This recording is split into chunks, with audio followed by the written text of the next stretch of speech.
नित्य देवी देवताओं का पूजन किया, वंदन किया, अर्चन किया, तब हमने आपको अपने पति रूप में प्राप्त किया है। तो कन्या 7 वाक्यों में अपने पति से प्रॉमिस कराती है, वचन बांधती है कि आप कुछ ऐसा करें, कुछ ऐसा ना करें। तो यहाँ क्या कहती है कन्या कि मैंने देवी देवताओं का पूजन किया, वंदन किया, अर्चन किया, तब आपको हमने अपने पति रूप में प्राप्त किया है।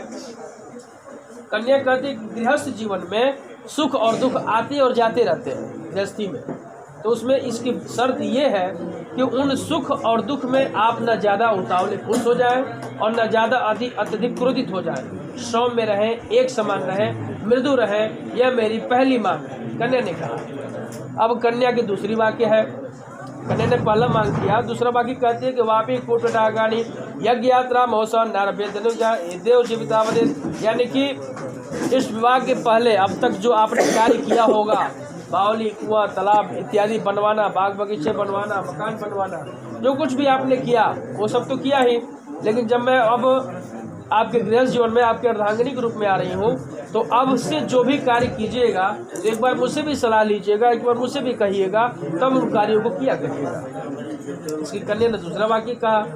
तीसरा वाक्य कन्या कहती है व्रतोद्यापन दानानि श्रम स्वभाव स्वभावजाह कृतभंगो नृत्यम कैसव राजस्तम बदेत, यानी कि व्रत करना, दान करना, उद्यापन करना, पूजा पाठ करना। कन्या कहती है कि ये स्त्रियों के नैसर्गिक लक्षण है, नेचुरल होता है, ये गॉड गिफ्टेड होता है कि वो स्त्रियां बहुत ही धार्मिक होती हैं। अब इसमें कन्या शर्त कहाँ बांधती है, कहती है कि जब भी मैं घर पर व्रत करूं, उपवास करूं, धारण करूं, पूजा पाठ करूं, तो उसमें आप कभी हस्तक्षेप नहीं करेंगे, रोक टोक नहीं करेंगे और इसमें किसी प्रकार की बाधा नहीं पहुंचाएंगे। इसके बाद कन्या जो है चौथा वाक्य कहती है स्वकर्माजितम पित्तम पशुधानम धनागमम सर्व दिन चतुर्दश सापदेत, यानी कि आज आप जो है जो कुछ भी पुरुषार्थ से अपने कमाते हैं, पुरुषार्थ का मतलब कि नेक धर्म और कर्म के अनुसार जो कुछ भी कमाते हैं, तो आप उसकी जानकारी मुझे भी दिया करें। क्यों दिया करें? क्योंकि गृहस्थ धर्म में रहते हुए कन्या को ही गृहस्थी चलानी होती है। अगर पति प्रदेश है तो वो तो कमा रहा है, लेकिन पत्नी घर पे है तो खर्च भी कर रही है घर की गृहस्थी के अनुसार, तो उसको पता हो कि आय कितनी है तो उसके अनुसार व्यय करना है, और व्यय करना है उसके साथ बचत भी करना है। इसीलिए कन्या कहती है कि जो कुछ भी आप कमाते हैं उसकी जानकारी मेरे पास रहा करें। इसमें लिखा तो है कि उसकी सारा धन मेरे पास रख दिया करें, लेकिन मैं इसको बदल देता हूँ कि उसकी जानकारी दिया करें। अब ज़्यादा बदलना नहीं हो तो ATM तो नहीं रहेगा ना। बात सही भाई बाबा। इसके बाद पांचवा की कन्या कहती है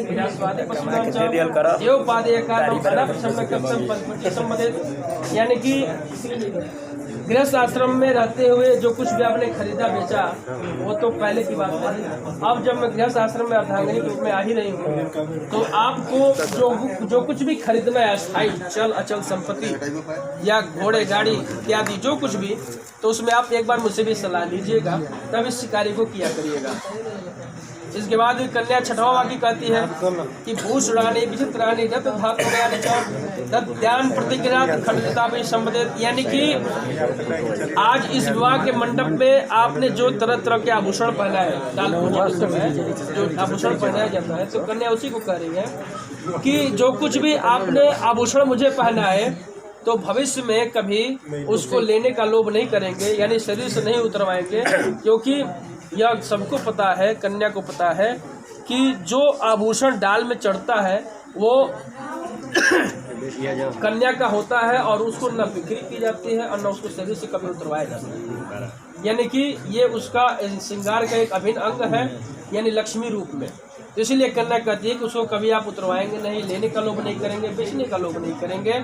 और उसके बाद कन्या सातवां वाक्य बहुत ही महत्वपूर्ण वाक्य कहती है कि गीत वादित्र मांगल्यम बधुनम चक्रे सदा अनाहूता गमिष्यामि यदि माम प्रतिपालित, यानी कि कन्या कहती है क्या कि भाई बंधुओं के घर जब भी गाना बजाना होगा, मांगलिक कार्य होगा, जनेऊ इत्यादि होगा और निमंत्रण न आया हो तो भी मैं बिना बुलाए चली जाऊंगी। तो कन्या ऐसा क्यों कहती है? इसमें बहुत ही बड़ा लॉजिक है, धर्मशास्त्र है कि भाई के घर कन्या को, भाई के घर, पिता के घर, माता पिता के घर और गुरु के घर, भाई के घर, माता पिता के घर और गुरु के घर, बिना निमंत्रण के भी जाने का पूरा अधिकार है, वो बिना निमंत्रण के भी वहाँ जा सकती है। तो कन्या ने यह बात कहा कि हम बिना बुलाए चले जाऊंगी, लेकिन साथ में यह भी जोड़ती है क्योंकि सती पार्वती शंकर जी का जो प्रकरण है, कथा है, तो उसको ध्यान है। तो इसलिए कन्या कहती है कि जब मैं लौट कर आऊँगी तो आप मेरा मजाक नहीं उड़ाएंगे, उपहास नहीं करेंगे। इस प्रकार कन्या ने 7 वाक्य में एक शर्त के रूप में, एक प्रॉमिस के रूप में पूरे किए। तो अब प्रॉमिस या शर्त एक तरफ से होता नहीं है ना पंडित जी, तो उधर से भी तब हमारो बतिया तुम माना होता है ना ये बात। ये 7 बात वो तब मानेंगे जब उनकी 5 बातें आप मानेंगे। तो अब इसमें जो है कन्या के भी 5 वाक्य है, वर के भी 5 वाक्य हैं, और वो 5 वाक्य जब आप सुनेंगे पंडित जी तो लगेगा कि उन्होंने शर्त मान लिया है, अब वो आदेश दे रहे हैं, आदेश दे रहे हैं। तो आदेश कैसे लग रहा है, क्योंकि हम जब पढ़े तो हमके लगेला हमारो बिहाव तो हो ही गई बा। लेकिन इसको याद रखेंगे तो जीवन में कभी कटुता नहीं आएगी, हमेशा संबंध अखिला शरीर संस्कार समाज आश्रम प्रक्रिया भक्ति का कर है वर कन्या से कि ठीक है, मैंने इन वाक्यों को सुना और इस पर गहनता से विचार भी किया, लेकिन अब मेरी बातें हैं वो है कि जब तक मैं घर पर रहूं तब तक तो आप आमोद प्रमोद करो, क्रीड़ा करो, शरीर में नुट्टन लगाओ, चोटी कूदो, सामाजिक उत्सव में जाओ, गाना बजाना करो, सब कुछ करो, आनंद सब कुछ करो। लेकिन जब मैं घर पर न रहूं, प्रदेश चला जाऊं, तो इन सभी कार्यों से मुंह को मोड़ लेना होगा, यानी ऐसा नहीं करना होगा। इसके बाद वर जो है दूसरा वाक्य कहते हैं कि विष्णु वैश्वानर साक्षी जाति बंधु बांधवा पंचमम ध्रुवमालोकम साक्षित्व ममागत्वा, यानी वर कहते हैं कि हमारे इस विवाह के आज 5 लोग गवाह हैं, 5 साक्षी लोग हैं। कौन कौन है? तो कहते हैं कि विष्णु वैश्वानर साक्षी। विष्णु, इस कलश में भगवान विष्णु का आवाहन किया गया, जब हल्दी लगा, मंडप आच्छादन हुआ, तब से भगवान विष्णु कलश में स्थापित है। वैश्वानर जो अग्नि है, जिनको वैश्वानर कहा जाता है, वो अग्नि देवता इस विवाह के साक्षी, जिनके आप लोगों को फेरे किए, उसमें लावा का हवन भी किया गया, वो इस विवाह के साक्षी हैं। धरती के प्रत्यक्ष देवता है वो। जाति बंधु बांधवा, यानी दोनों पक्षों के जो बाराती हैं, हमारे घर के लोग हैं, जो इस घर के भी रिश्तेदार वो लोग जुटे हुए हैं, वो इस विवाह के साक्षी हैं। ब्राह्मण, दोनों पक्षों के जो ब्राह्मण हैं वो इस विवाह के साक्षी हैं। पंचमम ध्रुवमालोक्यम, 5वें एक और गवाह है जो सबसे ध्रुव स्थिर है और उनका नाम ध्रुवतारा है। तो ध्रुवतारा, तो ये 5 लोग इस विवाह के गवाह हैं, साक्षी हैं।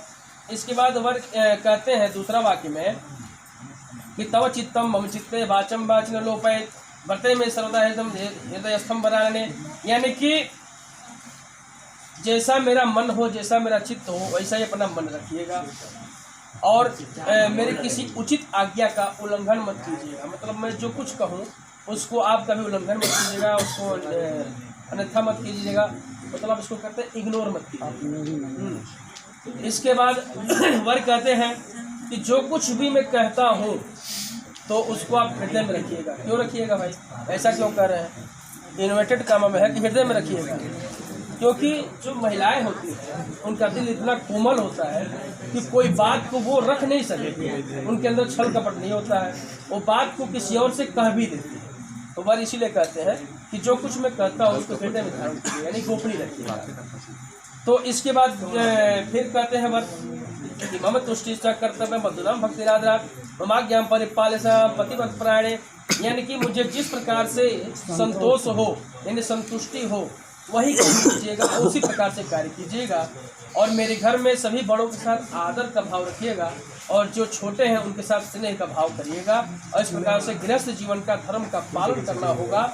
इसके बाद वर कहते हैं कन्या से कि 5वां वाक्य कि बिना पत्नी कथम धर्मम आश्रमणम प्रवर्ते तस्मात् मम विश्वस्ता भव बामां गामिनी, यानी कि बहुत ही महत्वपूर्ण वाक्य वर कहते हैं कि हमारे गृहस्थ आश्रम में बिना पत्नी का गृहस्थ आश्रम नहीं होता है। तो हम इसलिए आपको हम अपना विश्वास पात्र बना रहे हैं। तो विश्वास पात्र क्यों कहें? क्योंकि पति और पत्नी के बीच में सिर्फ एक ही चीज़ होता है जो उनको 7 जन्मों तक बांधे रखता है। क्या है वो? विश्वास। और विश्वास जहाँ खत्म तो संबंध भी खत्म हो जाता है, वो बलिवेदी पर चढ़ जाती है। तो इसलिए वर कहते हैं कि आप हमारे विश्वास पात्र बनो और तब हमारी वामांगी बनो। इस प्रकार से इन्होंने 5 वाक्य कहा, कन्या ने भी 7 वाक्य कहा और ये सुंदर वाक्यों को करके धारण करके ही इसलिए ब्रह्म विवाह को बहुत ही अच्छा और उत्तम विवाह माना गया है। तो इस प्रकार से यह कार्य यहाँ संपन्न हो जाता है और इसके बाद फिर तब सिंदूरदान होता है। तो अब सिंदूरदान करे खातिर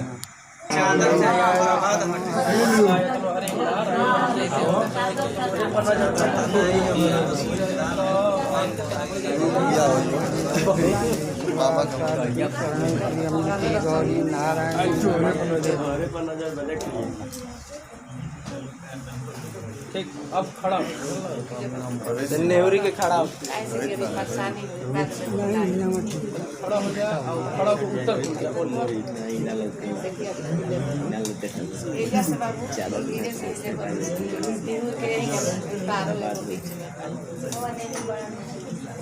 उत्तर घूम जाए उत्तर बहिनी सिंदूरदान है। धन्यवाद।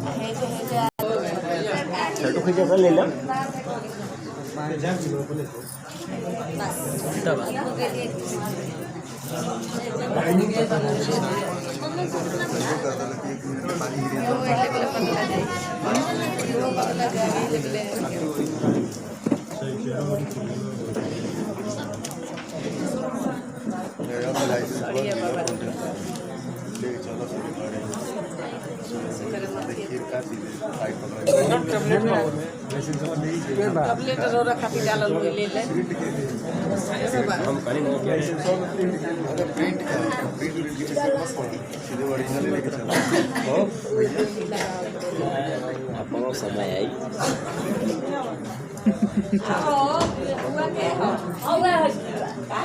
आई है ना चिल्लाई लेता है पूरा गोते से पटाई जैसे पूरा मन